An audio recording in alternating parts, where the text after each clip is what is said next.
الحمدللہ رب العالمین والصلاة والسلام علی رسولہ الکریم اما بعد فاعوذ باللہ من الشیطان الرجیم بسم اللہ الرحمن الرحیم۔ اللہ تعالیٰ کا ہم پر عظیم فضل و کرم، احسان اور انعام ہے کہ رمضان المبارک کا برکتوں والا مہینہ شروع ہونے والا ہے۔ ہم رمضان المبارک کی بابرکت ساعتوں میں مختصر وقت میں ڈھیروں نیکیوں کے اجر و ثواب کا ذریعہ بننے والے قرآن و حدیث کے خاص اوارد و اعمال کر سکتے ہیں۔ اللہ تعالیٰ سورہ اعراف میں فرماتے ہیں، اور اعمال کا وزن ہونا برحق ہے، پھر جس کے وزن بھاری ہوئے سو وہی ہیں نجات پانے والے، اور جس کے وزن ہلکے ہوئے سو وہی لوگ ہیں جنہوں نے اپنا نقصان کیا، اس واسطے کہ ہماری آیتوں کا انکار کرتے تھے۔ اپنے بندے پر اللہ کا رحم و کرم ہے کہ اس نے ایک نیکی پر 10 نیکیاں دینے کا وعدہ کیا اور فرمایا۔ سورہ انعام میں اللہ تعالیٰ فرماتا ہے، جس نے ایک نیکی کمائی تو کم از کم ویسی 10 نیکیوں کا ثواب ملے گا، زائد کی کوئی حد نہیں۔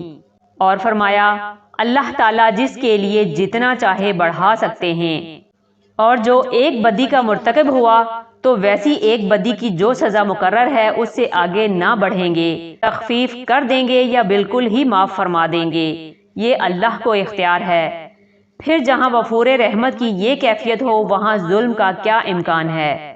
اللہ کا اپنے بندے پر رحم و کرم ہے کہ کچھ نہ کرنے پر بھی اس کے نامہ اعمال میں نیکیاں لکھی جا رہی ہیں۔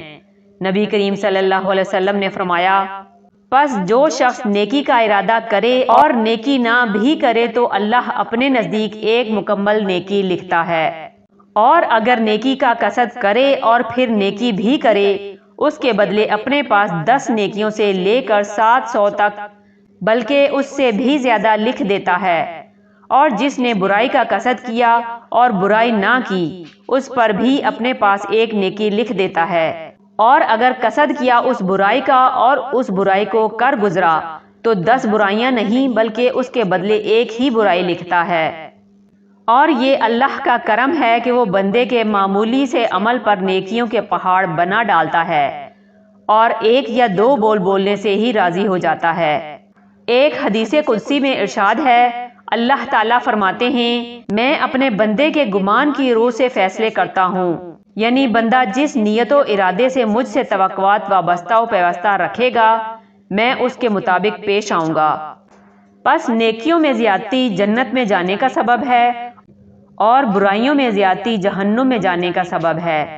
پس بخیل، مسکین اور بدبخت ہے وہ شخص جو اپنے نفس سے اپنے ہی نفس کے فائدے کے لیے دن اور رات میں سے چند منٹ بھی اللہ کی یاد اور فرائض کی ادائیگی کے لیے نہیں لے سکتا۔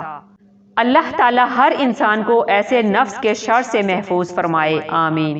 انسان پر اللہ کا کرم ہے کہ دنیاوی امور میں انسان کا انہماک اور آخرت میں اس کی غفلت کی طرف دیکھتے ہوئے اللہ تعالیٰ نے اس کے معمولی اعمال کا اجر و ثواب اتنا بڑھا دیا کہ انسان اس کا تصور بھی نہیں کر سکتا۔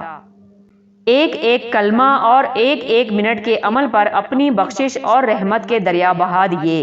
حضرت ابو ہریرہ رضی اللہ تعالیٰ عنہ سے روایت ہے کہ رسول اللہ صلی اللہ علیہ وسلم نے حضرت ابی بن کعب رضی اللہ تعالیٰ عنہ سے فرمایا، کیا تمہاری خواہش ہے کہ میں تم کو قرآن کی وہ سورت سکھاؤں جس کے مرتبے کی کوئی سورت نہ توریت میں نازل ہوئی، نہ انجیل میں، نہ زبور میں، نہ قرآن میں؟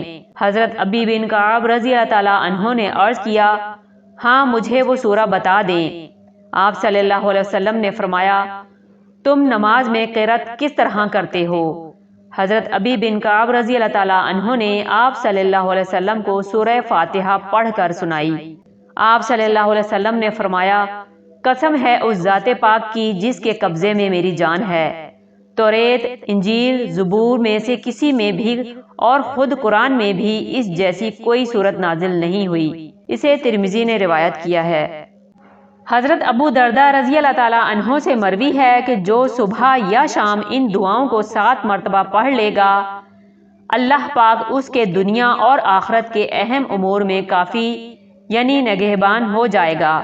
حسبی اللہ لا الہ الا ہو علیہ توکلت وہو رب العرش العظیم۔ کافی ہے ہمیں اللہ، نہیں کوئی معبود سوائے اس کے، اس پر بھروسہ کرتا ہوں، وہ بزرگ ترین عرش کا مالک ہے۔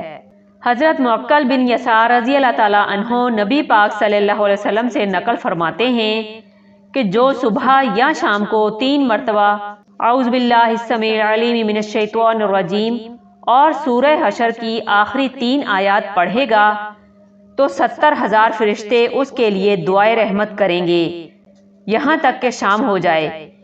اسی طرح شام کو پڑھے گا تو 70,000 فرشتے اس کے لیے دعائے رحمت صبح تک کرتے رہیں گے، اور اس دن یا رات کو انتقال ہو جائے تو وہ شہید ہوگا۔ حضرت ابو ہریرہ رضی اللہ تعالیٰ عنہ سے مروی ہے کہ آپ صلی اللہ علیہ وسلم نے فرمایا، جو شخص آیت الکرسی اور سورہ فاتحہ اور حامیم تنزیل سے الیہ المصیر تک پڑھ لے گا، شام تک وہ ناپسندیدہ و تکلیف دہ امور سے محفوظ رہے گا، اور جو شام کو پڑھ لیا کرے گا صبح تک محفوظ رہے گا۔ ایک حدیث میں آیا ہے کہ جس شخص نے سورہ کہف کی اول 10 آیتیں حفظ کر لیں اور پابندی سے پڑھتا ہے، وہ دجال کے فتنے سے بچا دیا جائے گا۔